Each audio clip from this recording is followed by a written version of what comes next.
آج کا میرا عنوان ہے مولانا زکریا کاندھلوی، تبلیغی جماعت کے بانی، جنہوں نے تبلیغی جماعت کی کتاب فضائل الاعمال تصنیف کی ہے۔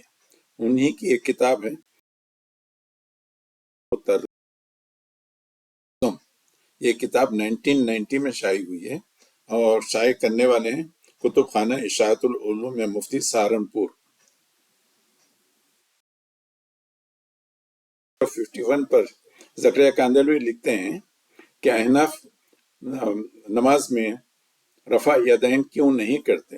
فرماتے ہیں کہ امام ابو حنیفہ رحمۃ اللہ علیہ کا زمانہ خیر القرون میں تھا، اسی لیے وہ زمانے کو صرف ایک دفعہ رفع یدین کر کے زمانے کو اپنے پیچھے پھینک دیتے تھے، جبکہ امام شافعی کا پیدائش 150 ہجری میں، یعنی جس سال امام ابو حنیفہ رحمۃ اللہ علیہ کا انتقال ہوا اسی سال امام شافعی رحمۃ اللہ علیہ کی پیدائش ہوئی، مگر اس وقت تک زمانہ داری وغیرہ جو ہے نا، زمانہ داری نہیں، دنیا داری بہت شروع ہو گئی تھی لوگوں میں، جو نا پھر سے مال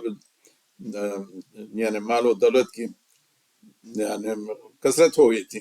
ہاں، تو اسی لیے امام شافعی ہر دفعہ نماز کے ہر رکن میں رفع یدین کر کے اپنے اس کو کیا کہتے ہیں دنیا کو پیچھے پھینک رہے تھے۔